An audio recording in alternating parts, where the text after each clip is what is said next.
A gente vai aprendendo, vai ganhando experiência, né, na arte de fazer política, né, que é um aprendizado constante, diário e permanente.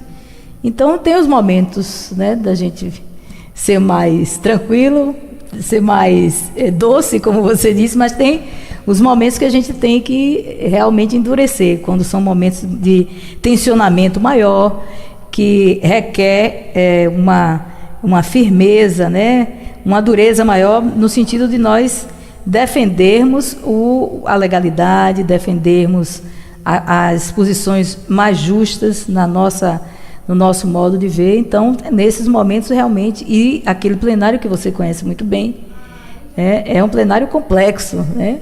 São muitas forças, são muitas agremiações políticas, né, com seus representantes, cada um tem o seu modo de ver as coisas, cada um tem a sua forma de ser. Então, há momentos que é necessário a gente ter uma dureza maior. Mas, então, a nossa atuação como vereadora, já no 3º mandato, né, nós temos realmente enfrentado grandes embates e momentos também muito, muito importantes, né, momentos até de comemoração também, de satisfação com determinadas atividades que a gente faz ali na Câmara. Enfim, tem sido um esforço, temos feito um esforço, né, temos nos empenhado muito para representar bem o conjunto de eleitores e eleitoras que votaram e confiaram, né, o seu voto para que a gente representasse na Câmara, de honrar também o programa e as ideias do partido, do PCdoB, e também uma coisa que eu tenho muito presente é que, como mulher, né, que somos minoria na casa, somos 5 apenas em 43, nós temos que ter uma postura mais incisiva, mais presente e honrar essa representação das mulheres, né, numa casa que é de grande maioria de homens, numa cidade que há preconceito ainda, que o machismo, né, que o patriarcado impera, né, na nossa sociedade. Então, também pelo aspecto, né, e pelo fato de ser mulher e estar nessa representação, nós temos que ter uma postura, né, correspondente de firmeza com a defesa, né, das posições que nós temos responsabilidade de defender. Muito bem, vereadora. Acho que meu primeiro contato com a senhora tem tempinho, viu? Acho que foi ainda nos anos 90, finzinho dos anos 90, lá na Rádio Cultura da Bahia, a senhora ali começando na sua carreira, já vai um tempão, né? Já vai um tempão, né? Mas sempre muito aguerrida, naquela ocasião defendendo as questões de saúde. Há algum tempo atrás, alguns meses atrás, há um mês atrás mais precisamente, a presidente Dilma Rousseff trouxe uma grande novidade para o Brasil, que é a questão do programa Mais Médicos. Foi muito bem recebida pela população que padece nas filas, que sofre bastante com isso, mas foi muito mal recebida por alguns setores dos profissionais de saúde. Como é que a senhora analisa essa situação? A senhora, antes de ser vereadora, é uma profissional de saúde. A senhora acha que o simples fato de se colocar mais médicos, mais profissionais dentro de estruturas que muitas vezes não propiciam a qualidade, a condição para que o profissional que ali está trabalhe, vai resolver o problema, ou pelo menos vai mitigar esse problema de atendimento das classes menos abastadas do nosso país, que ficam nas filas, que padecem por um simples exame, por uma simples consulta? Olha, a gente não desconhece a situação crítica da saúde. Aliás, como você mesmo disse, desde do meu tempo de estudante, que eu tenho participado do movimento sanitário, a gente acabou denominando assim, do movimento político em defesa da saúde, para melhorar as condições de assistência, né, condições de trabalho no Sistema Único de Saúde, no Sistema Público de Saúde, especialmente. E nós não desconhecemos a falta de médico, é real a falta de médico, é real a falta de profissionais, seja numérica, seja pela distribuição deles. Há uma concentração nos grandes centros, há uma concentração nas grandes cidades, nos bairros e nas regiões mais centrais das cidades, onde ficando a periferia e o interior, né, muita cidade do interior, com uma carência muito grande de profissionais, de médicos. Acho que o problema, esse questionamento, esse debate grande que acabou acontecendo em torno do programa Mais Médico, se deu pela forma como o programa, na verdade, foi colocado e pelo que acabou sendo mais realçado, que foi a contratação de médicos, seja daqui do Brasil mesmo, determinando que fosse para o interior, ou principalmente trazendo de fora, né, uma importação de mão de obra. Então, isso acabou sendo o elemento principal, e a crítica eu acho que está exatamente aí. Porque nós precisamos de mais médicos, precisamos, mas não só de mais médicos. Nós é preciso que a cobertura, né, de médico, de assistência médica, ela seja acompanhada de uma série de outros investimentos, né? Então, não dá para a gente fechar os olhos, e não digo que o governo está fechando os olhos, mas tem a mesma importância que a presença do médico, nós temos de outros profissionais e de infraestrutura. Então, nós precisamos que esses médicos mas tenham condição de trabalho no interior, que tenha também o profissional de enfermagem, que tenhamos nutricionistas, fisioterapeutas, né, assistentes sociais e uma série de outros profissionais. Por quê? Porque nós entendemos que a assistência à saúde, ela depende de uma equipe multiprofissional. E mais ainda, se nós formos aprofundar mais, nós vamos ver que saúde não é sinônimo de assistência médica. Para você ter saúde, você precisa ter um conjunto de políticas sociais e econômicas, inclusive isso está no capítulo da saúde na Constituição, para promover a saúde, para prevenir doenças. Então, o fato do médico estar presente no local, por si só, não resolve os problemas. Pode mitigar, mas nós precisamos de políticas mais consistentes, e é uma questão urgente. É por isso que as manifestações de ruas colocaram a bandeira do SUS e colocam a população, coloca a saúde como um dos principais problemas. Fica sempre entre primeiro e segundo problema identificado pela população, é a saúde pública. Então, apontando que nós precisamos fazer um investimento mais completo, mais integral. O SUS é um sistema que ele precisa ser universal, tratar com igualdade as pessoas e com integralidade. Então, se a gente cumprir o que está na lei, nós vamos resolver o problema de saúde. O problema é que nós estamos tendo dificuldades. O SUS nós estamos fazendo 25 anos de Constituição esse ano, e são 25 anos do projeto dessa política pública de Estado, que é o Sistema Único de Saúde, e nós estamos com problemas sérios para garantir essa universalidade, essa integralidade e a qualidade de uma atenção à saúde, que não é apenas assistencial, mas tem toda uma parte de promoção, né, de prevenção de doenças. Um dos problemas o problema mais grave que eu enxergo no SUS é a questão do investimento, de recursos. O Brasil é o país que menos recursos públicos investe em saúde nas Américas. Então, não é possível a gente ter assistência de qualidade se a gente continuar com o financiamento.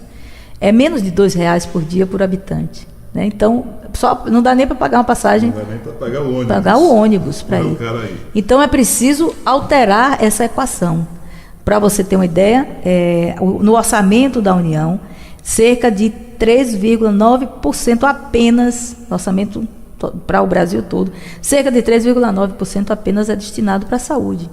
Né? Então, é um sistema, é uma política universalizante que se propõe a dar da vacina, ou da educação para a saúde, até a cirurgia cardíaca, a ressonância magnética, dar essa atenção, né, ampla, mas o recurso, o financiamento não corresponde. Então, nós precisamos botar o dedo nessa ferida. Então, no mesmo orçamento que eu estou falando, que apenas 3,9% vai para a saúde, 47% vai para a remuneração dos juros da dívida, de uma dívida que precisaríamos fazer auditoria, que segundo as pessoas que têm mais conhecimento, mais qualificadas nesta área, já se pagou. Então, é preciso tomar atitude, como outros países já fizeram, de fazer a auditoria dessa dívida e inverter, e a gente começar a aumentar os recursos para a saúde.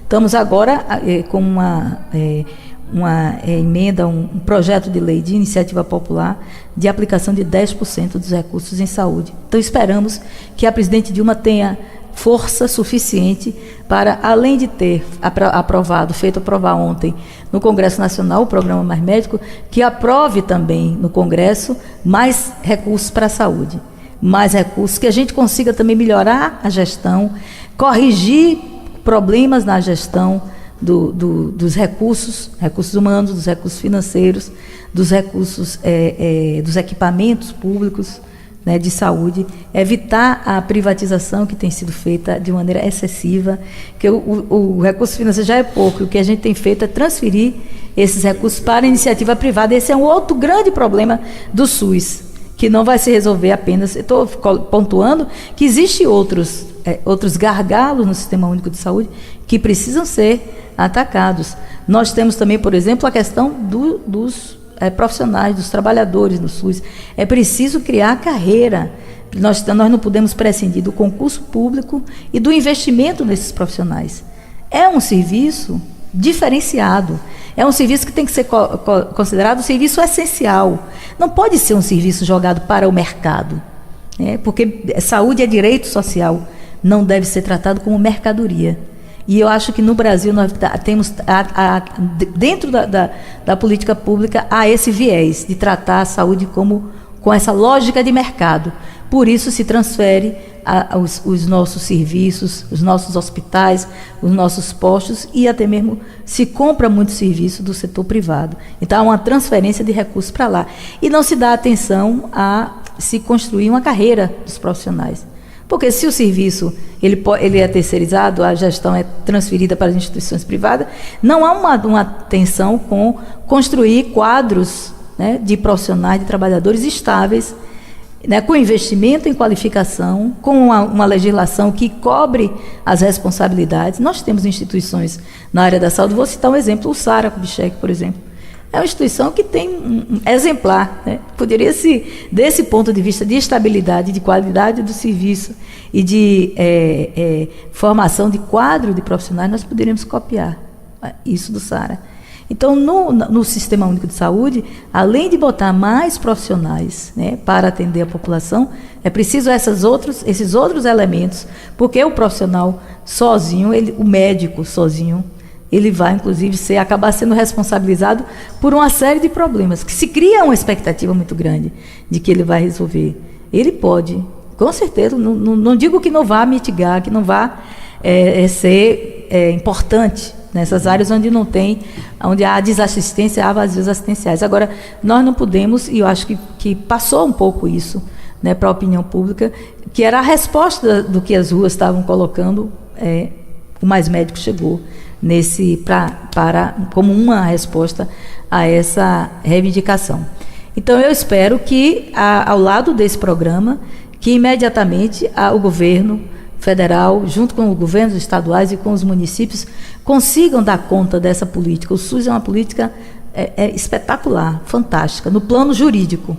Na prática, quando a gente vai, vocês sabem, vocês conhecem muito bem a realidade do subúrbio, por exemplo. Nós fizemos uma audiência pública aqui, logo no início dessa legislatura, para discutir a saúde no subúrbio, e vocês acompanharam, né, inclusive fizeram cobertura, viram as dificuldades que nós temos, né, num distrito sanitário apenas. Imagine no Brasil como um todo. Então, mas é uma área que a gente tem que estar colocando como prioridade na agenda. E priorizar a saúde é ter mais médicos, mas é ter mais enfermeiros, mais assistentes sociais, mais recursos, né, mais carreira para o pessoal e uma melhor estruturação dos serviços. Não podemos continuar com o Hospital Roberto Santos, por exemplo, com pacientes nos corredores, com a HGE como campo de guerra, com outros hospitais, com uma central de regulação que não consegue regular porque faltam leitos, né? Isso mostrando a insuficiência que nós temos de recursos. Existem esforços de implantação e tem existido. O governo do Estado da Bahia, o governo federal, o governo do Estado tem feito grandes esforços, né? Então, agora há um limite que a gente enxerga, né, pela sobrecarga dos serviços, pela falta de assistência, pela dificuldade de acesso que as pessoas têm no serviço. Então, são essas considerações que eu faço em relação ao Mais Médico, né? Teve acho que outras questões também, da forma como se colocou no início, que seria uma extensão do curso, né? Então, tudo isso gerou eu acho que faltou o diálogo com as entidades também, conselhos, né, profissionais de medicina, faltou um diálogo com essas entidades, com as universidades, para que se colocasse uma proposta mais ampla e que pudesse responder aos problemas da saúde de uma maneira adequada para o momento, né, e sem tantos problemas, né? Muito bem, vereadora. Nos últimos meses, o prefeito ACM Neto entregou algumas unidades de saúde da família para a população aqui de Salvador. O prefeito, no entanto, prometeu entregar 17 unidades. Todavia, Salvador tem UPAs sem profissionais,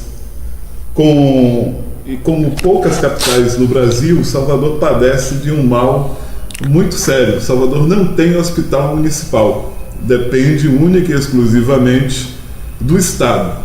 Como é que a senhora vê essa situação? Dá para botar 17 unidades de saúde da família para funcionar nesse espaço de um ano, completas, é claro, fazer a coisa como manda o figurino? O hospital municipal faz falta para a população de Salvador? Com certeza. Olha, eu acho que em Salvador nós temos um quadro muito crítico, né? Se no Brasil como um todo não se conseguiu efetivar esses princípios do Sistema Único de Saúde que eu lhe falei, de universalidade, de integralidade, que é dar atenção integral às pessoas e tratar com igualdade todos os cidadãos, aqui em Salvador a situação é muito ruim. O prefeito ACM Neto herdou um sistema cuja cobertura do Programa de Saúde da Família é a menor do país, né? O João Henrique conseguiu reduzir de cerca de 23% a cobertura no início da gestão dele, que até ele cresceu um pouquinho no início da gestão, chegou a 23%, caiu no final e estava por volta de 13% de cobertura. Ou seja, em vez da gente ampliar a atenção básica, né, que é aquela onde você tem a equipe de saúde da família com o médico, a enfermeira, os agentes comunitários, o dentista, o técnico de higiene dental, que dá uma atenção, um acompanhamento das famílias e tal, de 20% de cobertura, em torno de 20%, 23% de cobertura, cair para 13%. Né? Então, imagine isso, a repercussão disso na saúde das pessoas, né? Em geral, nos bairros onde você tem as crianças que precisam ser acompanhadas, os gestantes, os hipertensos, os diabéticos, né? Então, essa é fundamental, é estruturante a atenção básica, é estruturante da atenção, de toda a atenção à saúde. Então, com essa queda, houve um desmantelamento, né? E hoje nós estamos numa situação muito, muito crítica ainda, né? O prefeito deixou a cidade com uma dívida muito grande, né? Eu acho difícil entregar essas 17 equipes, essas 17 unidades de saúde da família e completas, né? Porque para entregar, ele tem que entregar com aqui toda completa e as unidades.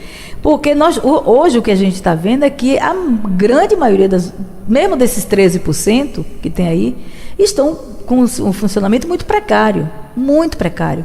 As UPAs, tem algumas que faz de conta. Eu quero, inclusive, convidar vocês, nós vamos essa semana que vem fazer uma visita à UPA de Piripiri, o Albergaria, o antigo Albergaria, né, que ali foi uma tragédia o que fizeram com aquela unidade, né? Eu acompanhei, vocês acompanharam também, né? Reivindicamos muito que não se desmantelasse aquele serviço lá, que mantivesse as características, mesmo acoplando o pronto atendimento, mas que mantivesse o grande ambulatório que tinha lá, que mantivesse as equipes e que pudesse garantir o atendimento para a população ali de Piripiri, que não tinha saúde da família, né? Era o albergaria que você tinha clínica médica, ginecologia, serviço de psiquiatria, odontologia, né? Era um grande, se fazia exames ali, então acabaram tudo para transformar numa UPA que hoje não funciona, né? Não funciona. Então, a situação é grave, é muito grave, então acho difícil, né? Eu torço para que se consiga. Não depende apenas, como eu estou dizendo, não depende somente de recursos do município, depende também de aporte de recursos principalmente do governo federal, né? Então o secretário tem que ter essa capacidade de estar buscando, captando esses recursos, coisa que a secretaria passada, principalmente pela descontinuidade administrativa, porque na gestão de João Henrique mudou mais de 70 vezes o secretariado. Então, a cada mudança dessa, se interrompe todo o trabalho que vem sendo feito, e entra outras pessoas. Foram 8 ou 9 secretários de saúde durante... Né? Então, foi complicado. Então, essa equipe que está aí precisa ter também essa condição, essa capacidade de continuar captando recursos para a saúde, recursos federais que existem e que são captados a partir de projetos específicos que sejam feitos. Porque só com os 15% do orçamento do município, que pela Constituição deve ser aplicado na saúde, é dificílimo ele fazer isso. Eu quero dar um dado aqui para você, já que eu falei dos 15%. Eu sou da Comissão de Orçamento e Finanças da Câmara. E nós tivemos já a apresentação do relatório de execução orçamentária dos 2 primeiros quadrimestres dessa gestão agora do prefeito Assemineto. E uma das coisas que nos chamou a atenção foi o baixo investimento em atenção básica, 0,1% apenas. Então, 0,1%, isso pode explicar por que as unidades de saúde estão numa situação tão crítica. A rede de saúde mental está uma calamidade, o serviço de saúde mental, que estão nesse rol do serviço de atenção básica. Então, é preciso que se garanta, enquanto cerca de 11% foi investido na contratação, na contratualização de serviços hospitalares e clínicas, apenas 0,10% foi para a área de atenção básica. Isso é um dado que deve nos preocupar. Em relação à questão do hospital, é urgente que se faça isso, né? Já tem pelo menos 8 anos que se coloca emenda no orçamento, né? Nós acompanhamos desde a época que Sandoval era o presidente da Comissão de Orçamento e Finanças, que o pessoal do Conselho Municipal de Saúde frequentava todas as audiências do orçamento, né, que para discutir a peça orçamentária que a Prefeitura manda para a Câmara anualmente, e em todas elas aparece a emenda para a construção de um hospital municipal, né? E isso nunca foi executado. Então, é uma dívida, né, com a cidade. É outra diferença entre Salvador e as outras capitais do país, também essa de não ter uma unidade hospitalar municipal. Por quê? Porque historicamente se priorizou a contratação de hospitais privados, de clínicas privadas, que muitas vezes sonegam, não estou dizendo todas, mas sonegam as vagas para o paciente do SUS. Fazem os contratos, mas não disponibilizam tudo que é contratado. Então, a gente fica sempre, né, o paciente do SUS fica sempre numa dificuldade maior de acesso a esse serviço. Então, vamos acompanhar, né, nós temos tido esse cuidado de acompanhar a política de saúde, a execução da política de saúde. Estamos agora com o plano plurianual na casa, né? Eu vou fazer audiência específica para discutir a saúde, como é que a saúde está nesse plano, como é que a saúde vai estar no plano, no orçamento do próximo ano, para a gente ver essa possibilidade de, em poucos meses, 17 unidades de saúde da família, dar conta das 17 funcionando e dar conta das outras coisas, dos outros serviços aí, da manutenção e do custeio dos outros serviços, que é fundamental que se faça isso, né? Vereadora, transporte público em Salvador nunca foi uma maravilha, sempre foi complicado. Afinal, é uma cidade com dois andares, vamos assim dizer, tem o térreo lá na cidade de Batem, aqui o primeiro andar, é complicado, muita ladeira, ruas apertadinhas em alguns lugares, como ali na Liberdade, enfim, nunca foi fácil. Mas nesses últimos 4 anos, o transporte público e a mobilidade em si deterioraram-se de uma forma muito rápida. E a licitação, vereadora, do nosso transporte público? Ontem mesmo, durante a sessão que se pretendia votar o ISS, a isenção do ISS, se tocou ampassando esse assunto. E a licitação do transporte público? Ela vai sair? Como é que o PCdoB está vendo essa movimentação? Olha, primeiro que a prefeitura já está operando, já está, digamos assim, prestando esse serviço de maneira irregular, desde 2012, não, desde dezembro de 2010, que deveria ter sido feita a licitação para ajustar o sistema de concessão do serviço de transporte à legislação federal. A lei federal diz que todos os serviços que são objeto de concessão ou permissão teriam que passar por licitação. E Salvador tem mais de 30 anos que não tem licitação. Então as empresas operam esse serviço de maneira precária e irregular, portanto.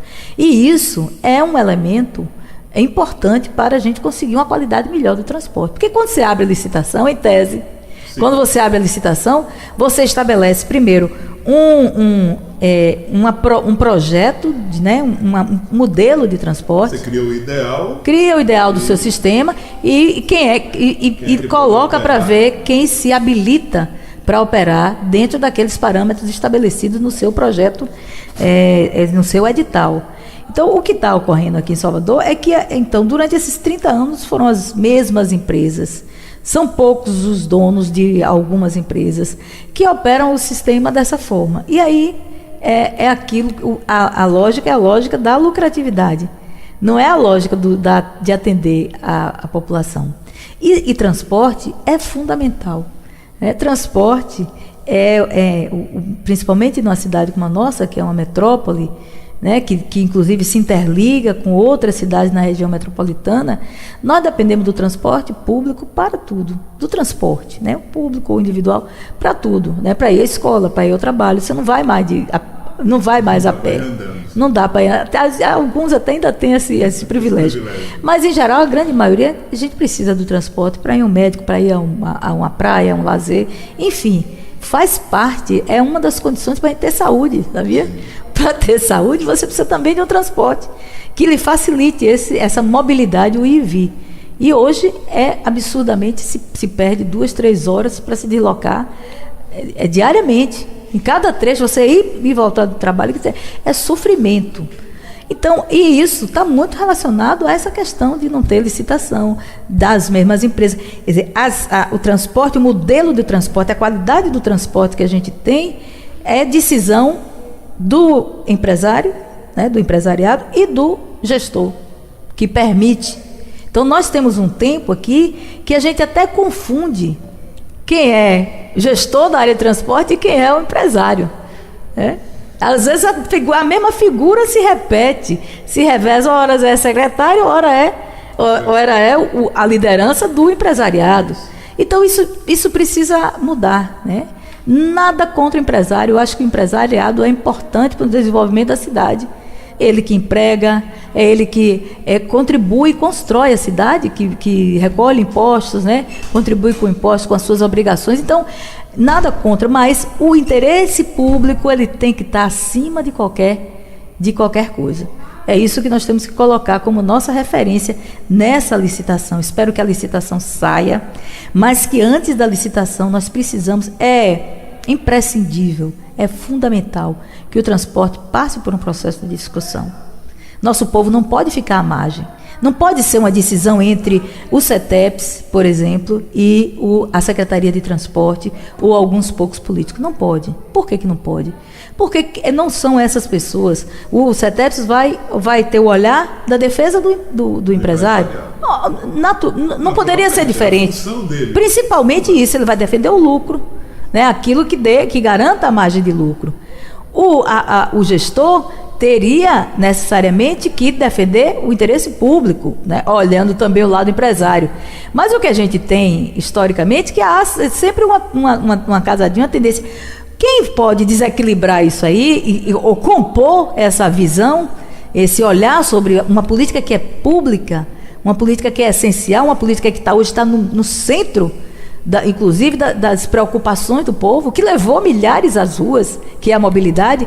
Quem está do outro lado é o cidadão que pega, que usa o transporte, ou mesmo que não use o transporte público, mas que fica no engarrafamento, né? E que ele poderia deixar o carro dele em casa e pegar um ônibus se tivesse qualidade e tal. Então, é preciso discutir quantas linhas a cidade precisa, se precisa de linha bairro a bairro, quais são os itinerários, os roteiros, né? Se a empresa trata bem, trata mal, quais são os problemas que a pessoa com deficiência enfrenta no dia a dia, como é que o transporte tem que ser para servir melhor, para ser mais humanizado, para servir melhor a todos os cidadãos. Então, esse debate tem que acontecer. Então, eu tenho me batido. Ontem, eu fui uma das pessoas que subiu para falar sobre a questão do projeto de isenção para o ISS do metrô, e toquei nesse assunto, que nós precisamos do metrô, sim, mas precisamos de um metrô que se articule com outros modais, e falei que nós temos uma licitação às vistas que não foi discutida com a Câmara ainda. Isso é um absurdo. Os vereadores representam a cidade. Então, todos nós somos cobrados no dia a dia, no subúrbio, na Liberdade, na Federação, sobre a qualidade dos serviços públicos. E o serviço de transporte, hoje, é central. Para mim, é o maior problema que nós temos, é mobilidade. E transporte é um aspecto importantíssimo na mobilidade urbana. Então, eu espero que o secretário José Carlos Aleluia, que o prefeito ACM Neto, né, o prefeito, sobretudo, que diz que tem a formação dele e tem realmente na Câmara Federal, no Parlamento, respeite o Parlamento, discuta, debata o projeto básico antes de abrir a licitação com os vereadores, porque cada um tem a sua experiência nas suas áreas, né, e pode qualificar, para qualificar, e que a gente possa fazer audiência pública com a população, né? Não dá mais para as coisas serem decididas em gabinetes fechados, né, em apenas círculos, com o olhar apenas do círculo, e para beneficiar, para privilegiar interesse empresarial, né? Reconhecendo que os interesses são legítimos, mas o interesse mais legítimo e a obrigação nossa é de atender o interesse da população, né, o interesse do cidadão. Ainda nessa mesma linha, Aladilce, a bancada de oposição foi ao Ministério Público Estadual contra a linha Viva, né, que é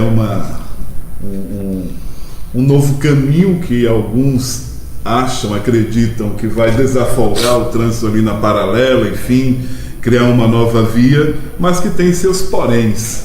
Como é que a oposição vê isso? E como é que você, Aladilce, vereadora que é aguerrida, vê a possibilidade de se criar um pedágio urbano, entre aspas, e, acima de tudo, desalojar pessoas que têm ali as suas raízes, que nasceram, viveram, enfim, algumas já até morreram, estão ali, estão ligadas àquele trecho de Salvador. Como é que você vê isso? Eu acho que esse projeto da a Linha Viva, ele está equivocado. Primeiro, na forma, no processo de elaboração dele é equívoco, né? Isso já vem, esse projeto, na verdade, ele foi apresentado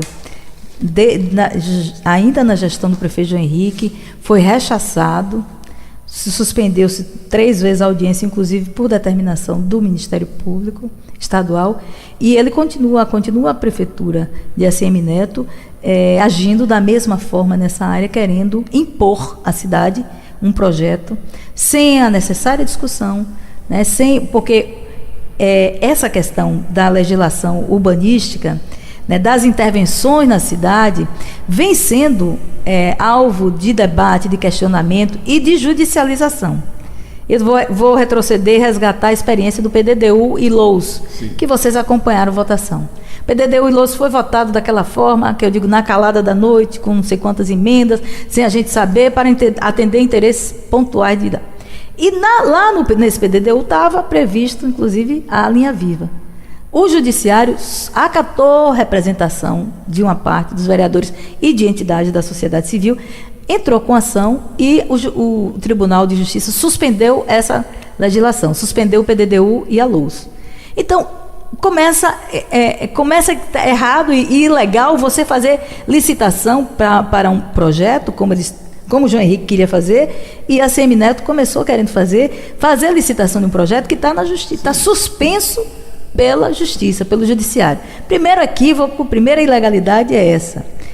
Marca autoritária, marca de querer impor à cidade uma questão. E por que o judiciário suspendeu? Porque reconheceu que o projeto padecia da legitimidade, feria a lei, o Estatuto da Cidade, feria a própria lei do PDDU e feria a lei orgânica do município, porque não passou por um debate com as comunidades que estão na área, com o Conselho da Cidade, que é previsto por lei. O Conselho da Cidade tem no Conselho da Cidade técnicos, urbanistas, representantes da academia, da área de engenharia, de arquitetura, membros da sociedade civil, de associações de moradores e gestores e empresários que podem fazer um debate qualificado do projeto, um debate técnico e político também, e validar ou não, analisar as possíveis alternativas para a mobilidade urbana, e dar um parecer qualificado para que a gente possa até debater na Câmara, debater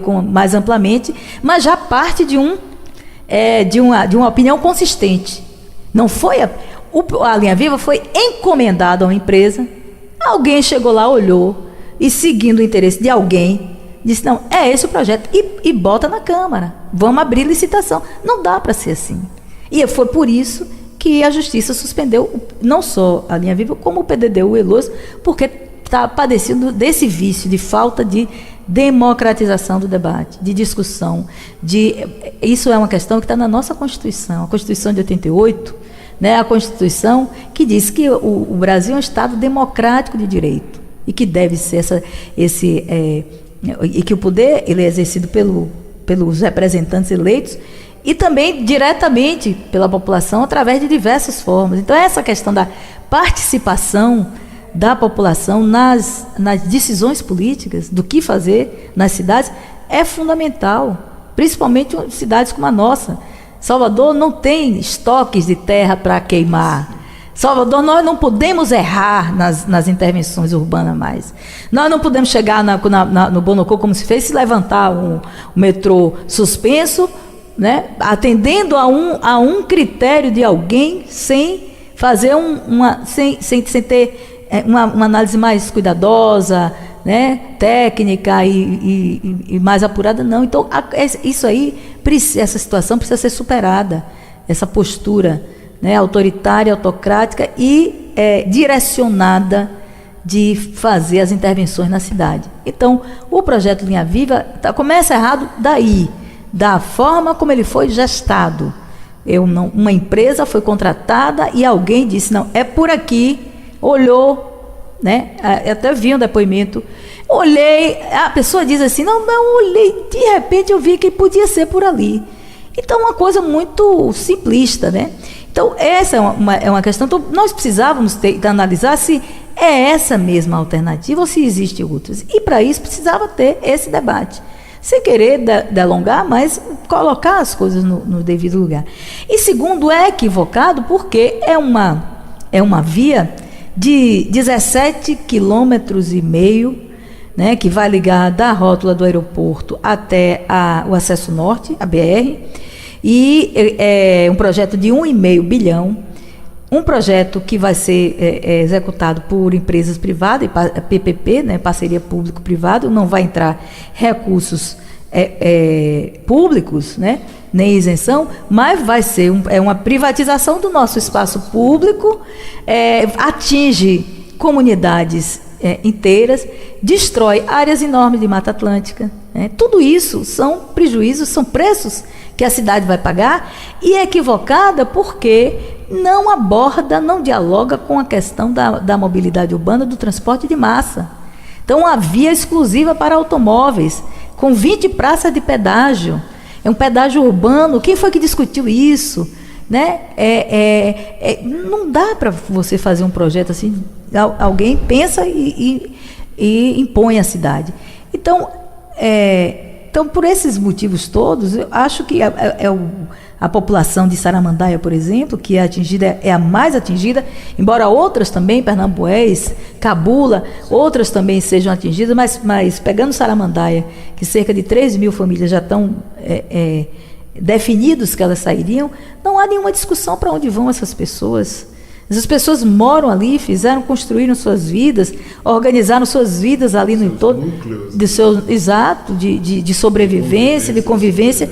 Então, de repente, você tira e não se diz assim, ó, não lhe aponta alternativa. Não lhe aponta alternativa. Então, é um processo violento, abrupto, equivocado, desnecessário. Nós temos...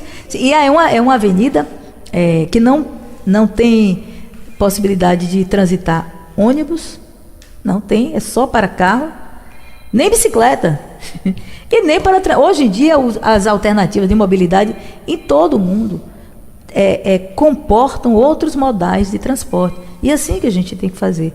Então, Salvador, em vez de estar se incorporando, está avançando para alternativas de mobilidade que já são aplicadas em outros lugares e que contemplam outras alternativas de transporte, está retrocedendo. Quer dizer, uma via pedagiada, cara, o pedágio já estão se falando que a tarifa do pedágio é R$7, né?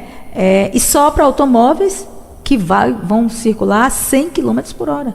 Então, uma rodovia dentro da cidade, com todo o impacto que uma rodovia tem, de poluição, de barulho, né, de tudo, sem falar que passa pela reserva do Cascão, no 19BC, destrói.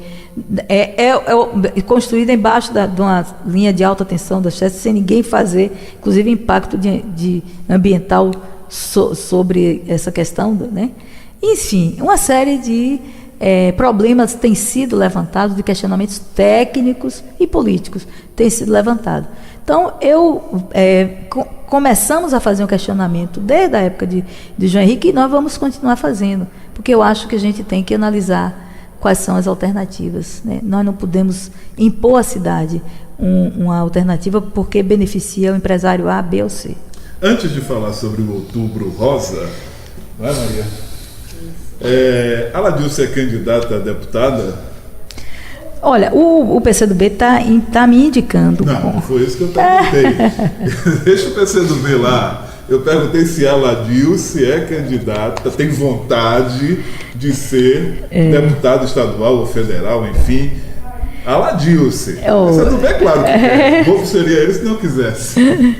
Veja bem, eu sou militante de partido, né? Tenho uma compreensão muito clara das tarefas que a gente precisa, inclusive, para contribuir com as mudanças políticas que nós pretendemos, né? Eu gosto muito de ser vereadora, né, na Câmara, mas gostaria também de dar uma contribuição maior no Estado. Eu estou no terceiro mandato aqui em Salvador. Acho que tenho condição de dar digamos assim, a gente pode dizer, ampliar essa atuação para o Estado. Então, gostaria. Agora, eu estou discutindo, inclusive, com o partido, ainda não há chapas fechadas, porque no nosso partido a gente faz uma discussão coletiva, há uma indicação, e nos próximos dias nós estaremos tomando uma decisão mais...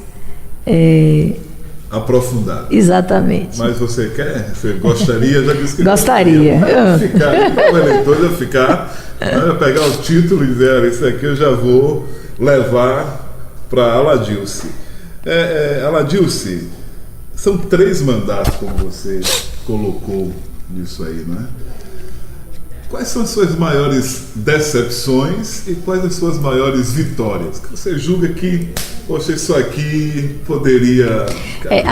Isso aqui foi bom, mas como é que você julga isso? A minha maior decepção é com a falta de independência, de autonomia, né, e de altivez da Câmara Municipal. Acho que nós poderíamos ter uma Câmara mais qualificada do ponto de vista da sua apresentação para a cidade, da sua interferência na política.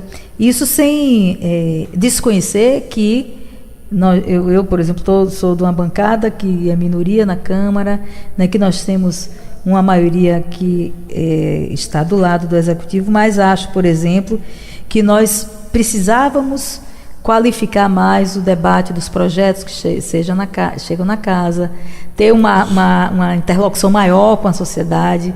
Acho que a Câmara não pode mais aprovar projetos de grande relevância, como tem aprovado, sem discussão com a cidade, né? Em geral nas madrugadas, em geral no final de ano, na véspera do Réveillon, na véspera do Natal, na véspera do São João, exatamente para não permitir a transparência, a publicidade, o debate democrático. Eu acho que, para mim, essa é a maior decepção. É, às vezes, uma sensação de que a gente está, desse ponto de vista, na hora das decisões mais fundamentais da cidade, que a Câmara, como instituição, ela não joga papel. Por exemplo, nosso regimento é desconsiderado nessas horas. Na medida que, por exemplo, projetos são aprovados sem nenhuma transparência, como foi o último. O projeto de lei que alterou o IPTU foi substituído na hora da votação. E a Câmara votou sem os vereadores conhecerem. Essa é a realidade. Depois que se votou, foi que se veio, por exemplo, descobrir que foram criados 96 cargos. Então, foi a decisão do prefeito ali e da sua bancada, que mesmo a bancada não conhecia totalmente o projeto. Então, esse desrespeito à instituição, ao poder, né, e a possibilidade de nós debatermos, de dar conhecimento, das pessoas saberem o que está sendo feito, da transparência e da publicidade, isso aí é a minha maior decepção com o poder legislativo. E às vezes a sensação de que não faz muito sentido aquela ação de plenário que a gente está fazendo. Então a gente tem se batido muito nisso, eu tenho cobrado muito da mesa da Câmara. Hoje eu tenho um cargo de ouvidora. Nós temos feito um esforço grande na ouvidoria para fazer o debate dos projetos, para aproximar o cidadão da casa, né? Porque é importante, é educativo, qualifica a política quando você traz o povo para dentro da casa e discute de maneira aberta, clara, e se vamos medir as forças, vamos ver quem tem o maior, mas vamos fazer a coisa de maneira clara e transparente, né? Com todas as dificuldades que possam aparecer. Então, essa é a minha maior tristeza. Falar de alegria também, né? Bom, a alegria é quando a gente percebe que nós temos a possibilidade de articular forças, de articular com entidades, com instituições, né, dar visibilidade a problemas que são sentidos pela população e que a gente consegue, fazendo esse esforço aos poucos e acumulando para a possibilidade de mudança. Por exemplo, nós temos feito, na área da saúde, nós temos colocado sempre na agenda o problema do centro de saúde, das unidades de saúde da família, de determinadas populações específicas, né, como a população de mulheres, né, o segmento de mulheres, que tem amanhã mesmo, nós temos uma audiência que vai tratar da questão do câncer de mama, mas temos um projeto que eu acho que foi um projeto muito importante para nosso mandato, que é a lei que nós conseguimos aprovar, chamada Lei Maternidade Certa, que estabelece que toda mulher tem direito de saber com antecedência a maternidade onde vai ter o filho.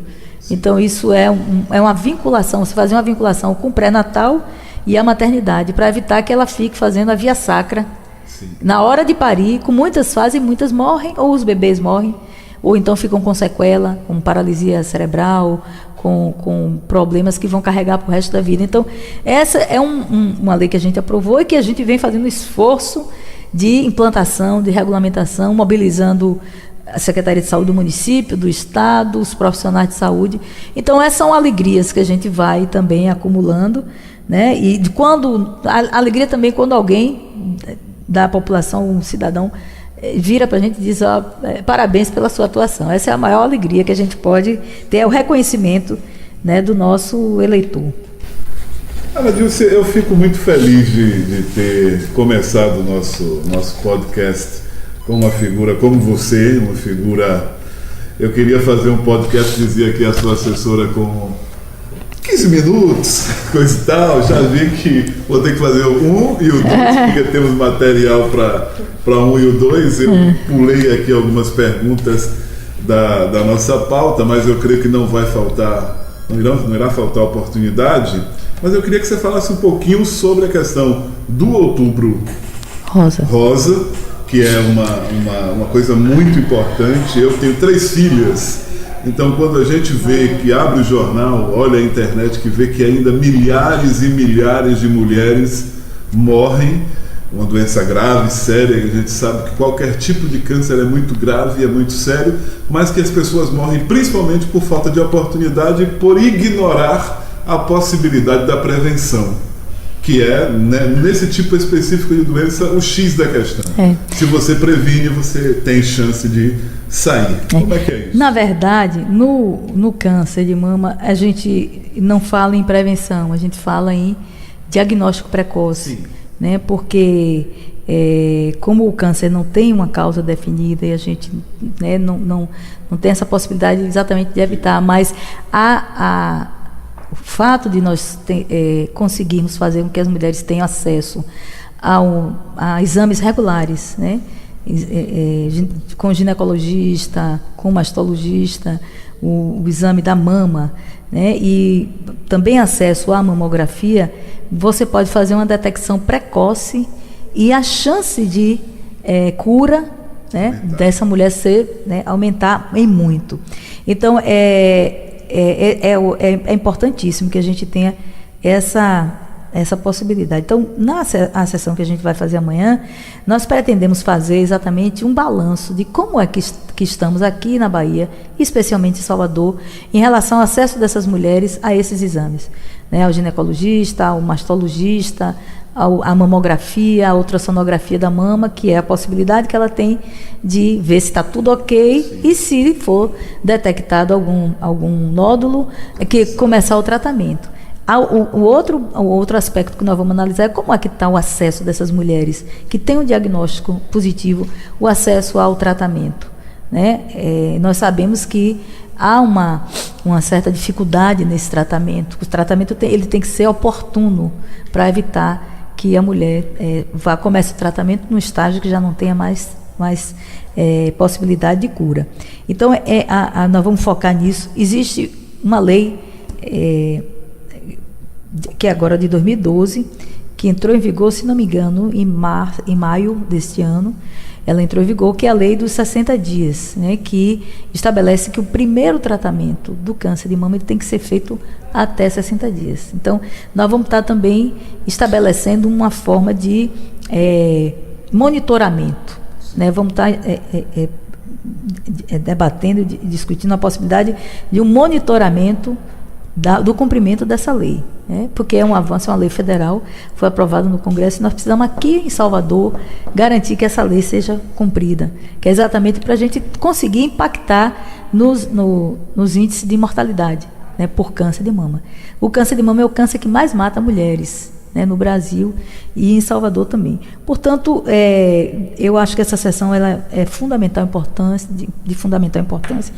Ela já vem sendo feita na Câmara há alguns anos. Eu lembro que o primeiro vereador que fez a sessão do Outubro Rosa, em parceria com o NASPEC, foi o vereador Telcena, né? Não era nem mulher.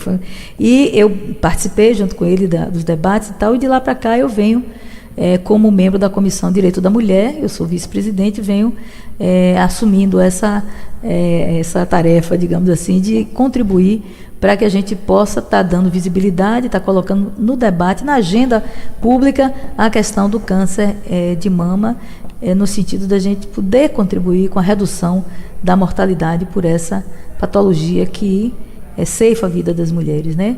E a mama é um símbolo da feminilidade, né? A gente tem que ter toda a atenção, né? Além dos impactos na saúde, no modo geral, tem esse impacto no aspecto emocional da mulher, né? É uma mutilação, né, no seio, que tem uma representação importante para as mulheres e para a família como um todo. Então, tem toda uma série de cuidados, né, e de tratamento que é preciso que o poder público garanta, né, e a Câmara tem que assumir a sua responsabilidade no sentido de contribuir para isso. Vamos analisar, se precisar de que a gente faça alguma iniciativa do ponto de vista de projeto de lei ou projeto de indicação, nós vamos também estar analisando na sessão amanhã.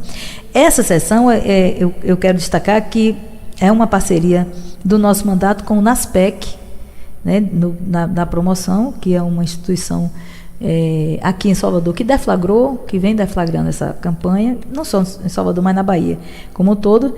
E eu busquei parceria também com entidades de profissionais de saúde. Então, o Conselho Regional de Enfermagem, Conselho Regional de Fisioterapia, Terapia Ocupacional, de farmacêuticos, Sindicato dos Médicos, Sindicato Saúde, Sindicato dos Enfermeiros, né, sindicatos farmacêuticos, estão juntos conosco nessa promoção, né, no sentido de a gente tentar contribuir, né, de maneira mais coletiva para enfrentarmos essa